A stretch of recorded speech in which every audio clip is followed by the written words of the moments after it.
इस एपिसोड की शुरुआत में हम देखते हैं लू शेंग कहता है, ऐसा लगता है कि वहां कुछ है, क्या जबरदस्त आभा है। फिर हम देखते हैं एक लाडीडीडीएचकी को जो कि एक ज़ोंबी होती है। लू शेंग उसे देख कहता है, ये एक मार्शल मास्टर लेवल की ज़ॉम्बी है। मेरी दृष्टि से अचानक मानसिक अनुभूति गायब हो गई। खतरे की चेतावनियों के इस हिमस्खलन में क्या है? यह उसका हमला है। यह एक मार्शल मास्टर स्तर की तकनीक है।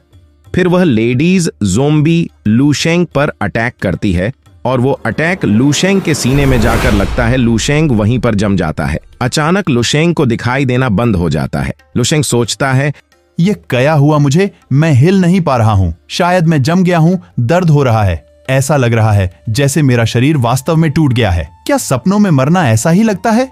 लू शेंग झट से उठता है और उसकी सांसें फूली हुई होती है। लू शेंग सोचता है, भगवान का शुक्र है कि यह सिर्फ एक सपना था, ये वास्तविक नहीं था। मैंने उस हमले को रोकने के लिए अपनी सारी मानसिक ऊर्जा का उपयोग किया था, अन्यथा मेरा जीवन वहीं समाप्त हो गया होता। लेकिन उसका हमला बहुत दमदार था। मेरे द्वारा पहले देखे गए हमलों से कहीं बढ़कर था। मुझे हमेशा लगता था कि मैं सपने में अच्छा कर रहा हूँ।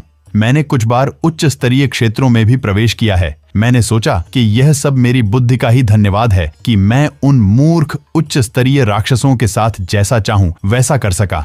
स्वप्न का दृश्य वह खोया हुआ स्वर्ग नहीं है जैसा मैंने सोचा था। वह महिला मार्शल मास्टर, वह बहुत मजबूत थी। उसकी युद्ध क्षमता शी शेंगनिंग से कहीं अधिक है। वह शायद उच्च रैंक की है, शायद रैंक 8 की ग्रैंड मास्टर भी रही हो। वह शानदार बर्फ नदी महिला मार्शल मास्टर की चेतना की अभिव्यक्ति रही होगी। अगर मैं इसे प्राप्त कर सकता हूं तो यह अकल्पनीय होगा। अगर मैंने अपनी गहन नियंत्रण चरण पहली तकनीक और मार्शल मास्टर कौशल के साथ तुरंत प्रतिक्रिया की होती तो शायद अगर मैं पूरी ताकत लगा दूं तो शायद उसका सामना करने में मैं सक्षम हो सकता हूं। मैं एक और प्रयास के लिए वापस जाता हूं। लू शेंग ध्यान लगता है मगर उसके सर दर्द होने के कारण वह लगा नहीं पता। लू शेंग झिलाकर कहता है, छुरा घोंपने का दर्द। मैं अब स्वप्न लोक में प्रवेश नहीं कर सकता। ऐसा लगता है कि आज रात फिर से मेरे लिए स्वप्न लोक में प्रवेश करने का कोई रास्ता नहीं है। तभी लू शेंग के फोन पर मैसेज आता है। ये झेंग दंडन थी। वो लिखती है, प्यारे कया, तुम कमरे में हो? कया, तुम अपना सामान रखने में व्यस्त हो? कया, कल हम दोनों घूमने चले। मैं एक आधारिक मार्शल मास्टर हूँ। कया, आप जानते हो मैं आपकी रक्षा कर सकती हूँ। ये खाने का समय है। कया, हम मिलकर खाना खाएं। तुम मेरे मैसेज का जवाब क्यों नहीं दे रहे? कया, तुम फोन के पास नहीं हो? लू शेंग ये मैसेज देखकर सोचता है, मुझे उसे एक दोस्त के रूप में शामिल करने पर थोड़ा पछतावा होने लगा है। ठीक है, कुछ खाने के लिए बाहर जाना अच्छा रहेगा। फिर वह हॉस्टल के डाइनिंग हॉल में पहुंचता है। उसे आवाजें सुनाई पड़ती हैं। छोटी बच्ची कहती हैं, बिग ब्रदर। और उधर छोटी बच्ची और डंडन दोनों अपना हाथ हिला रहे होते हैं। लू शेंग एक खाली टेबल पर जाकर बैठ जाता है। डंडन वहां आकर पूछती है, यहाँ आप हमारे साथ बैठने क्यों नहीं आए? भोजन का तब अधिक मजेदार होता है जब आसपास अधिक लोग हों। लू शेंग कहता है, कया, आप लोगों ने अभी तक खाना नहीं खाया है। डंडन कहती है, मुझे ज्यादा भूख नहीं, और जब तुम मेरे सामने हो तो भूख लग रही है। क्या मैं आपके साथ खा सकती हूँ? कुछ अच्छा सा ऑर्डर कर दो तो मैं कुछ बाड़ियां सा मंगवाती हूँ। कया, तुम्हारा वर्त है प्यारे। और दूसरी तरफ छोटी बच्ची अपने पिता से कहती है, डैडी, क्या मैं बड़े भाई के साथ जाकर खा सकती हूँ? उस बच्ची की माँ कहती है, डियर, एक ही बात है, हमारे साथ यहीं पर खाओ। बच्ची कहती है, मगर मुझे बड़े भाई के साथ खाना है। बच्ची के पिता कहते हैं, हाँ, जा सकती हो, मगर तुम किसी को तंग नहीं करेगी।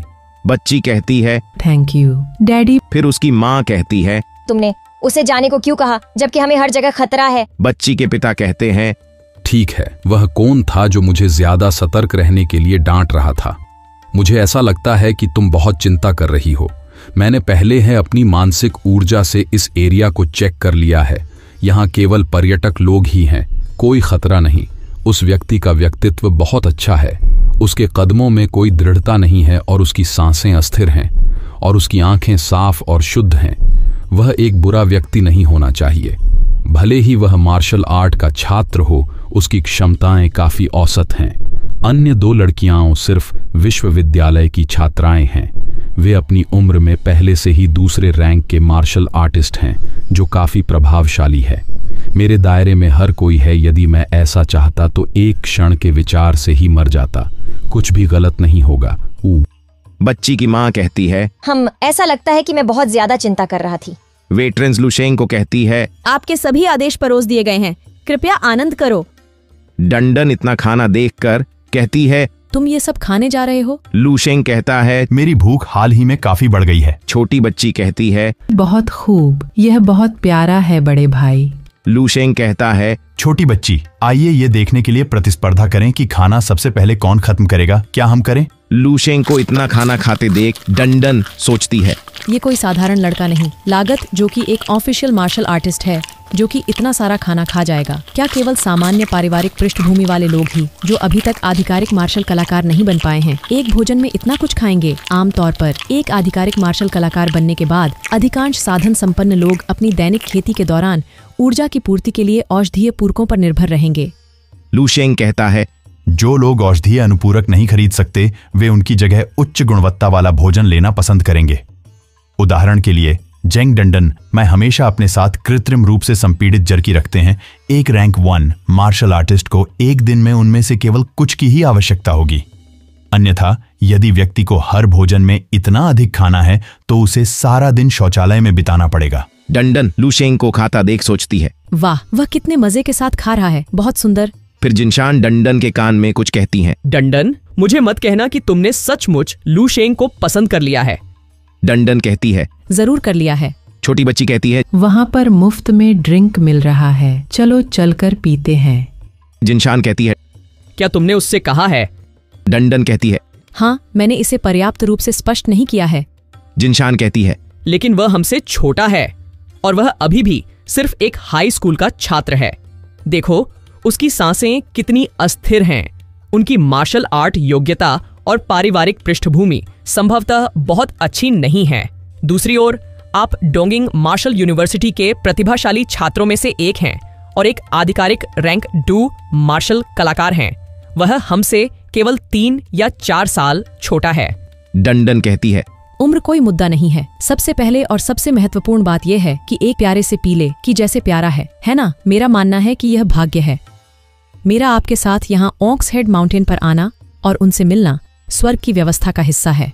जिनशान कहती है, लेकिन युगल बनने के बाद आप एक साथ कैसे रहेंगे? एक लंबी दूरी का रिश्ता, भले ही एक दूसरे के प्रति आपकी भावनाएं आपको कुछ वर्षों के लंबे दूरी के रिश्ते से गुजरने के लिए पर्याप्त हों।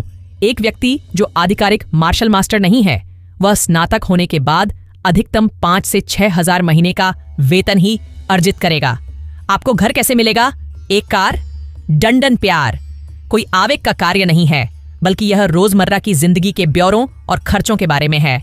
जैसे जैसे आप मजबूत होते जाएंगे और अपने मार्शल आर्ट पथ पर आगे बढ़ेंगे, आप दोनों के बीच का अंतर और भी बड़ा होता जाएगा।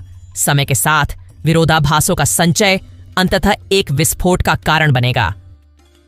डंडन कहती है, आपने जिन मुद्दों का उल्लेख किया है वे बिल्कुल भी समस्या नहीं है। रैंक 2 के मार्शल कलाकार के रूप में मैं मार्शल आर्ट में लुशेंग का मार्गदर्शन कर सकती हूँ। यदि वह डोंगिंग मार्शल यूनिवर्सिटी में नहीं जा सकता तो मैं हर सप्ताह उसकी तलाश में जा सकता हूँ। यदि उसके पास कार या घर नहीं है तो मेरे पास है डा। भले ही लुशेंग केवल एक साधारण व्यक्ति बनने में ही सक्षम हो, मैं उसके साथ मिलकर एक साधारण व्यक्ति बन सकती हूँ। अगर मैं एक साधारण व्यक्ति बन सकती हूँ तो मुझे पूरे दिन प्रशिक्षण लेने की जरूरत नहीं है। हाल ही में कितना अच्छा लग रहा है। मेरी पिंडलियां सभी प्रशिक्षणों के कारण मोटी हो गई हैं। इसके अलावा लुशेंग को साधारण कौन कहता है? मेरे लिए वह हमेशा बहुत सुंदर और प्रतिभाशाली है। मेरा मानना है लुशेंग का भविष्य इसके अलावा और भी बहुत कुछ है। लिन जिशान कहती है, क्या तुम पागल हो? तुम एक हाई स्कूल के छात्र के लिए 1 दशक से अधिक की मार्शल आर्ट छोड़ने जा रहे हैं। देखो वह कितना कमजोर है। मैं सचमुच नहीं जानती कि तुम उसमें क्या देखती हो। झेंग डंडन कहती है, अरे क्या तुम यह नहीं कहोगे कि आप बहुत जल्दी बहुत चिंतित होने का अभिनय कर रहे हैं? हमारे बीच अभी तक कुछ नहीं है। आइए इस बारे में तब बात करें जब मैं वास्तव में लुशेंग को परेशान कर दूं। अपनी क्षमताओं के कारण लुशेंग ने उनका हर शब्द सुना। लुशेंग कहता है, बेहद बेहुदा।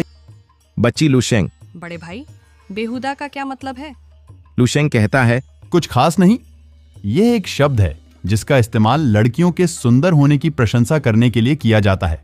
बच्ची डंडन और जिनशान की तरफ इशारा करके कहती हैं, बड़े भाई, ये 2 बड़ी बहनें बहुत बेहुदा हैं। लुशेंग कहता है, यह बिल्कुल सही है। अगले दिन बस वापस जाने के लिए तैयार होती है। सभी यात्री बस से नीचे खड़े होकर कुछ लोगों का इंतजार कर रहे होते हैं। ये जगह पर मच्छर बहुत सारे हैं। रात भर मुझे काटते रहे। गाइड फोन पर होटल स्टाफ से पूछती है, वह 3 लोगों का परिवार कहाँ है? हम प्रस्थान करने वाले हैं हर कोई, कृपया उनकी तलाश में मदद करें। गाइड सभी यात्रियों से कहती है, वे अपने सेल फोन का जवाब भी नहीं दे रहे हैं। हर कोई कृपया एक ब्रेक लें, मैं खोज एवं बचाव दल से संपर्क करने जाऊंगा। लिन जिशान कहती है, मुझे उस परिवार की चिंता नहीं है। वह पिता कोई साधारण आदमी नहीं है। हालांकि यह अजीब है कि लू शेंग भी चला गया। जेंग दंदन कहती है, मुझे इसकी परवाह नहीं कि वे साधारण लोग हैं या नहीं। अब जबकि टूर गाइड उनकी तलाश में व्यस्त है, यात्रा कार्यक्रम का पर्दाफाश हो गया है। आज के लिए संभवतः है मैं लू शेंग की तलाश में पहाड़ों पर जा रहा हूँ। उधर हम देखते हैं लू शेंग जंगल में भाग रहा होता है, जो मैथिलिन ढूंढ रहा होता है, और वो भागते हुए सोचता है, रात्रि विश्राम के बाद स्वप्न लोक का दर्द काफी हद तक कम हो गया है। फिर उसे एक जगह पर मैथिलिन होने का सेंस होता है। लू शेंग उस जगह पर रुककर कहता है, ढूंढ लिया। फिर वह की सारी मिट्टी को अपनी पावर से निकालता है और वहां उसे मैथिलीन मिलती है। मैथिलीन को देखकर बोलता है, तो यह मिथ्रिल है। मैं इसमें कुछ मानसिक ऊर्जा डालूंगा। जैसा कि मुझे उम्मीद थी कि मानसिक ऊर्जा से प्रभावित होने के बाद मैं अपनी इच्छानुसार मिथ्रिल का आकार बदल सकता हूं। यह मिथ्रिल के लायक लगभग 4 से 5 पाउंड है। मेरे पास मौजूद आंकड़ों के आधार पर इसकी कीमत अब तक 2 करोड़ मिलियन है। हालांकि यह सिर्फ कच्चा मिथ्रिल है। अगर मैं मानसिकता वाले हथियार बनाना चाहता हूं तो उसे गिलाने की दर्जनों प्रक्रियाओं से गुजरना होगा। यह बहुत अच्छा माना जाएगा यदि इस 4 से 5 पाउंड की राशि में से अंत में 1 पाउंड बच जाए।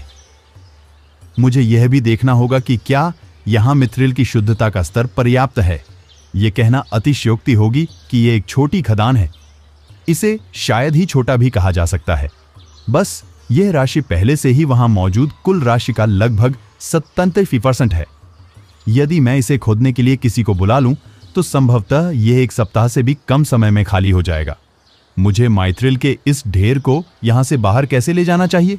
आकार बहुत ही आकर्षक है। मैं मूल रूप से एक समय में बस थोड़ा सा खनन करना चाहता था और इसे थोड़ा थोड़ा करके परिवहन करना चाहता था, लेकिन एक बार जब मैं चल पड़ा तो मैं रुक नहीं सका। ऐसा लगता है कि मुझे मदद लेनी होगी। मैं इसे अभी वापस रखूंगा। लू शेंग यूएस जगह पर वापस मिट्टी डालकर उसे बंद कर देता है। फिर वह पर एक मार्क लगाकर कहता है, जमीन को समतल करें। बिल्कुल सही। मुझे याद है कि यहां से लगभग कुछ किलोमीटर की दूरी पर जातीय अल्पसंख्यकों का एक छोटा सा गांव है। मैं मदद पाने के लिए वहां जा सकता हूं। दुनिया से अलग थलग रहने वाले ग्रामीण आमतौर पर सरल, ईमानदार होते हैं। अगर मैं उन्हें उदारतापूर्वक मुआवजा दूं तो कोई समस्या नहीं होनी चाहिए। यद्यपि यदि वे अधिक के लिए लालची हो जाते हैं, फिर मुझे बस इतना करना होगा, उन्हें कुचल दो। मेरे विचार अधिकाधिक हिंसक और निर्मम क्यों होते जा रहे हैं? यह एक वैध समाज है, एक वैध समाज। गांव कहां है? मुझे अच्छा बोलना है, हिंसा नहीं करनी है। मुझे सदाचार से लोगों को जीतना होगा। मैं जल्द ही आपसे दोबारा मिलूंगा। दंडन और जिनशान उन्हें ढूंढते हुए वहां पर आते हैं। दंडन कहती है, ये स्थान वास्तव में सुदूर है। क्या लू शेंग सचमुच यहाँ आए होंगे? लिन जिशान कहती है, बहुत सारे कीड़े हैं। दंडन कहती है, आप ही वह व्यक्ति हैं जो उसकी तलाश करना चाहते थे। क्या आप पहले से ही धैर्य खो चुके हैं? अचानक जिशान कहती है, यहाँ रुको। दंडन कहती है, क्या हुआ? जिशान कहती है, तुमने ये देखा? दंडन कहती है, क्या हुआ? यह वह प्लास्टिक की गेंद है जिसके साथ बच्ची पूरे दिन खेल रहा था। जैसे ही डंडन बोल को उठाती है वहीं पर जम जाती है। वो कहती है, इसके बाद एक घर में एक वृद्ध आदमी बैठा होता है। वह इस गांव का मुखिया है। एक आदमी जो कि भागता हुआ जाता है और चिल्लाता है, मुखिया जी बड़ी बहन वापस आ गई। वह अपनी पूरे परिवार के साथ आई है मुखिया जी। फिर छोटी बच्ची वहां आती है और वह मुखिया जी को देखकर बोलती है, नाना जी आप कैसे हैं? मुखिया जी कहता है, ओह मेरी बच्ची। वह बच्ची कहती है, मैंने आपको बहुत याद किया। मुखिया खांसते हुए, फिर मैं बहुत अच्छा हूँ। इतने में उसकी माँ और पापा भी आ जाते हैं। पापा हम वापस आ गए हैं। फिर उसके भाई वहां आते हैं। अरे बड़ी बहन, तुम और जीजा जी यहाँ क्यों आए हो? मुखिया जी कहते हैं, यह दोनों मुझे देखने आए हैं और क्या कारण हो सकता है?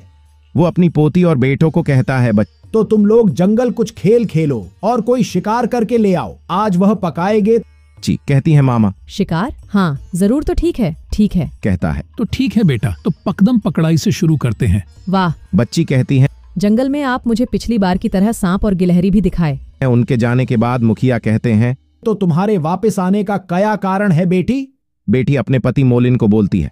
बोलो फिर मोलिन। मोलिन सब बताता है और कहता है, आपने तो रैंक 3 साइकिक मेंटलिस्ट हो ही गए होंगे। मुखिया कहता है, तुम्हें जानकर बुरा लगेगा, नहीं मैं नहीं कर पाया। उस समय जब आप हमारे गांव में घुसे और मिंगहुआ को अपने साथ ले गए तो मुझे पता था कि यह दिन आएगा। मोलिन कहता है, पापा मुझे याद है आप लंबे समय से रैंक 3 साइकिक मेंटलिस्ट के लिए ट्रेनिंग कर रहे थे, तो क्या आपने किया? मुखिया बोलते हैं, मैं विफल रहा है। इसके अलावा मुझे आंतरिक चोटें आईं और मेरी खेती को भी भारी नुकसान हुआ। यदि वह रैंक 3 का साइकिक मेंटलिस्ट वास्तव में यहाँ आता है तो मैं बस इतना कर सकता हूँ कि आप सभी के थोड़ा समय है, जल्दी करें और बच्चे के साथ निकलें। अपनी मदद के लिए किसी और की तलाश करें। मैलिन कहता है, क्या किसी और को ढूंढूं? मगर किससे और कहा? आपने ऐसा क्यों कहा? मुखिया कहता है, बेशक स्थानीय अधिकारी, पुलिस। अब हम एक वैध समाज में रह रहे हैं। भले ही वह रैंक 3 का साइकिक मेंटलिस्ट हो, वह सार्वजनिक रूप से हत्या नहीं कर सकता, है ना? मोलिन कहता है, यदि पुलिस को बुलाना उपयोगी होता तो मैं ये पहले ही कर लेता। मैं यहाँ सबसे पहले क्यों आता? क्या तभी वहाँ एक आदमी भागता हुआ आता है। मुखिया जी, हमारे गाँव में एक गुस्सा पैठियां घुस आया है और उसके पास एक नक्शा भी है। उधर लुशेंग नक्शा देखते हुए कहता है, तो ये है, गाँव बहुत दूर है। तभी मुखिया का बेटा लुशेंग पर चाकू से वार करता है। लुशेंग उससे बचता है। फिर वह कहता है, हे तुम कौन हो? तुमने ये जगह क्यों ढूंढ रहे हो? तभी बच्ची झाड़ियों के पीछे से लुशेंग को देखकर कहती है, अरे बड़े भाई, और भागकर उसकी गोद में चढ़ जाती है। बड़े भाई, आप मेरे नाना के घर मुझसे खेलने आए हैं। बच्ची की माँ लुशेंग को देखकर कहती है, ओह ये है, अन का शुक्र है कि यह है, कोई और नहीं। मुखिया कहते हैं, तो तुम इसे जानते हो? मोलिन कहता है, अरे तुम यह कैसे पहुँचे? लुशेंग कहता है, मुझे लोगों के साथ घूमना नहीं पसंद। अकेले टहलते हुए रास्ता भूल गया और रास्ता ढूंढते ढूंढते यहाँ चला आया। मगर आप लोग यहाँ क्या? आप लोग भी खो गए? मोलिन कहता है, ये मेरी पत्नी का मायका है। हम हर साल यह पर आते हैं, इस बार इस टूर में शामिल हो गए। मुखिया लुशेंग से कहते हैं, तुम्हारी आंखें बहुत साफ है, मुझे ऐसी आंखों वाले लोग बहुत पसंद है। फिर मुखिया के बेटे लुशेंग से कहता है, तो आप लोग एक दूसरे को जानते हैं। मुझे खेद है, ऐसा लगता है जैसे मैंने बुशमानों जैसा व्यवहार किया है। आप बिल्कुल सही समय पर आए हैं। ऐसा हुआ कि बड़ी बहन और उसका परिवार वापस आ गए हैं। मैं थोड़ी देर में किसी जंगली का शिकार करने जाऊंगा। मुझे यकीन है कि आप जैसे शहरी ने कभी इसके जैसी चीज का स्वाद नहीं चखा होगा। मुखिया कहता है, तो तुम इसे जानते हो? ओ, असली जानले गाँव में तुम्हारा स्वागत है।